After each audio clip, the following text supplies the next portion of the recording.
Mapagpalang umaga po sa inyo lahat mga kapatid. Kumusta po kayo sa inyong mga paggising? Salamat sa Panginoon sa panibagong buhay at lakas na ipinagkaloob sa atin. Tayo po ay narito sa ating morning devotion, ang Grab Food for the Soul, our daily dose for the nourishment of our soul. Ating simulan ang ating araw sa pagbubulay-bulay nang tayo makalakad sa isang mapayapang pamumuhay.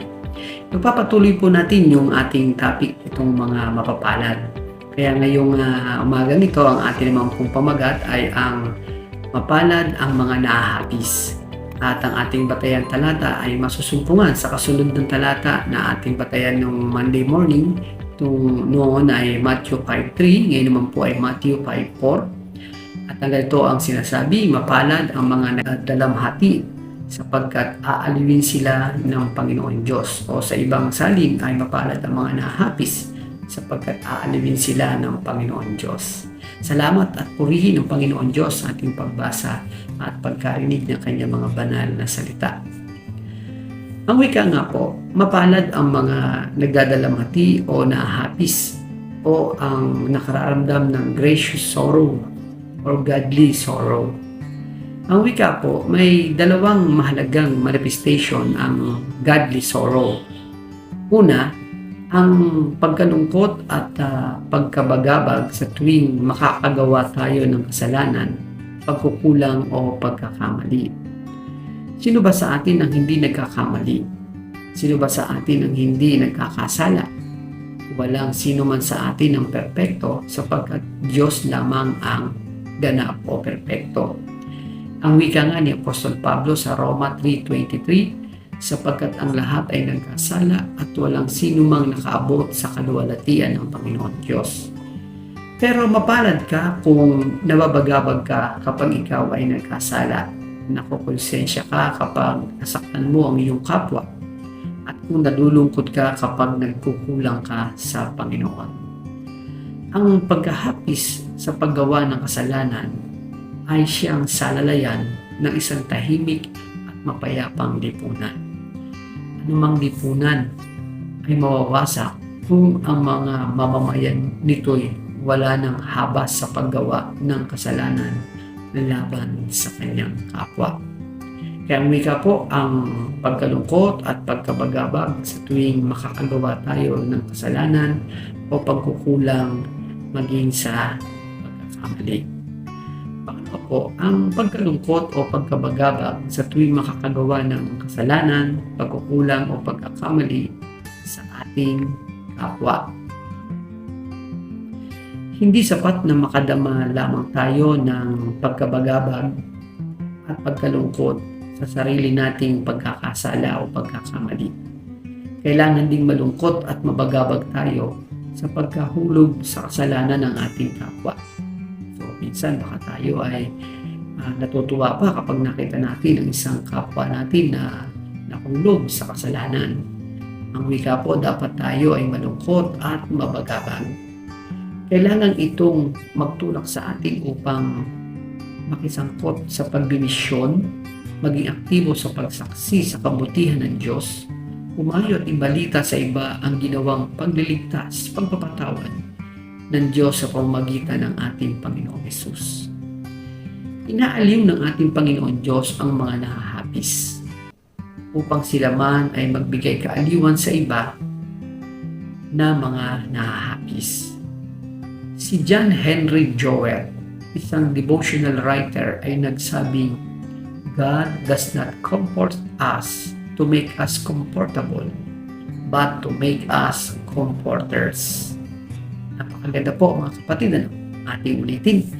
God does not comfort us to make us comfortable, but to make us comforters. It is God Himself who will wipe away the tears in our eyes. Is it that great privilege? Sapagkat ang Diyos ang magkakaloob ng kaaliwang ito'y hindi panandali ang aliw lamang. Ito'y tunay, tumatalab, hindi nagmamaliw at hindi lumilipas. Mula po sa lumang tipan ay pinangako ng Panginoon Diyos ang kaaliwang ito na tinatawag na Messianic Comfort. Ang wika sa Isaiah 61:2-3, sinugo niya ako upang ipahayag na darating na ang panahon ng pagliligtas ni Yahweh at ang paghiganti ng Diyos laban sa kanyang mga kaaway.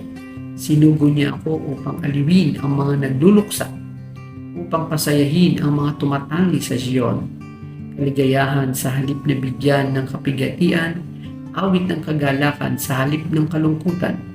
Matutulad sila sa mga punong itinanim ni Yahweh na ginagawa kung ano ang makatwiran at maluluwalhati ang Diyos dahil sa kanilang ginagawa.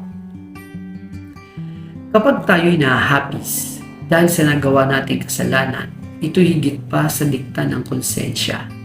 Ito ang makapangyarihang ng pagkilos ng banal na espiritu.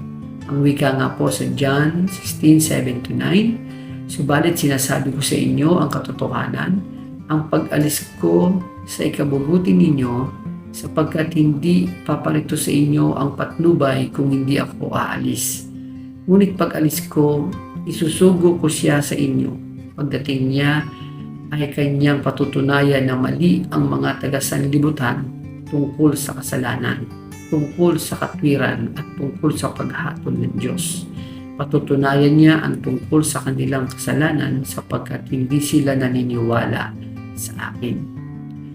Kapag tayo po ay nahahapis sa ating mga nagawang kasalanan o maging nagawang kasalanan ng ating mga kapwa, pinatutunayan natin na sa atin ang tunay na pag-ibig.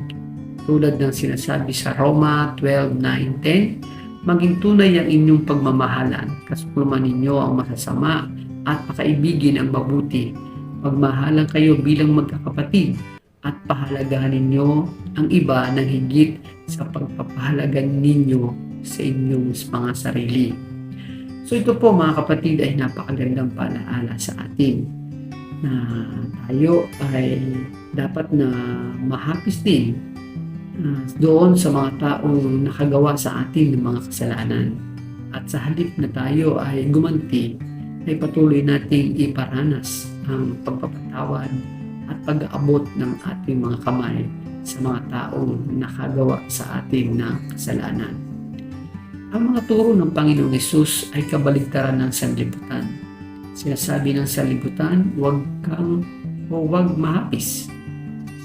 Takasan ang kapigatian, hanapin ang kaligayahan. Subalit sinasabi ng Panginoong Hesus, upang maging tunay na masaya, dapat munang mahapis ang tao. Ano ang gustong sabihin ng Panginoong Hesus na sabihin niyang dapat tayo mahapis? Nakakulat na po. Ito ang nais niyang sabihin. Dapat tayong mahapis sa ating mga kasalanan. Ang tinutukoy niya ay ang kahapisang espiritual, hindi ang kahapisang makasanlibutan. Ating pong matamo ang kagalakan ng kaligtasan. Dapat muna tayong mahapis dahil sa ating mga nagawang kasalanan. Ang ganitong pagkahapis ay umahantong sa tunay na pagsisisi. Ang makadiyos na kalungkutan ay nagdudulot ng pagsisising humahangga sa ating kaligtasan. Ang mga nahahapis ay aalibin kung pagsisisihan natin ang ating mga kasalanan. Aalibin tayo ng ating Panginoon. Nahahapis tayo kung tinitingnan natin ng Panginoon. Magkakaroon tayo ng pag-asa, kapayapaan at kagalakan. Kung wala tayong kalungkutan, ay wala rin kagalakan. Kung walang kalungkutan, ay walang tunay na pagsisisi. Kaya patuloy tayo magpasalamat sa ating Panginoon sa kaaliwang kaloob sa atin kapag tayo ay nahapis dahil sa kasalanan ating nagagawa. At gayon din kapag nakagagawa ng kasalanan ang ating mga kapwa sa atin. Kaya tayo po ay patuloy na aalipin ng Panginoon sapagkat alam niya na tayo ay nahapis, nalulungkot sa ating mga nagawa at sa mga nagawa ng ating kapwa. At ito ay hantong sa ating tunay na pagsisisi at paglapit sa ating Panginoon. Tayo po ay manalangin. Salamat po muli, Panginoon, sa umagang ito na iyong ipinagkaloob sa amin sa pamamagitan ng iyong mga salita. Sa umagang ito, Panginoon, aking kasiyahan na ipanalangin ang aking mga kapatid na papasok sa trabaho at mga estudyante namin na papasok sa kanilang mga paaralan. Panginoon, ang iyo pong iba yung paggabay sa kanila, pag-alis sa tahanan, papunta sa workplace o sa school, at maging sa buong maghapon na kanilang mga gagawin, ikaw po, Panginoon, ang gumabay sa bawat isa. Panginoon, ganun din po aming dinadalangin ang aming mga kapatid na may mga karamdaman na ngayon ay nakikinig, nanonood. Hipuin niyo po, Panginoon Diyos, na yung pagpalang kamay ang bahagi ng kanilang mga katawan na may karamdaman. At higit sa lahat, Panginoon, bigyan niyo po sila ng kapayapaan, kapanatagan ng kalooban. Sa kabila na may mga karamdaman, lupang pangatawan, buhay ang pag-asa na nagbubuhat sa iyong awa at kahabagan. Salamat po, Panginoon. Pagpalain niyo po ang aking mga kapatid, ang bawat pamilya at ang aming iglesia dito po sa Santa Rosa, maging sa aming misyon sa Tagaytay. Po ang aking dalangin sa pangalan ni Jesus na napakabuti. Amen at Amen. Papuri at pasalamat sa ating Panginoon. Salamat po sa inyong pagsama sa pagbubulay-bulay na salita ng Panginoon.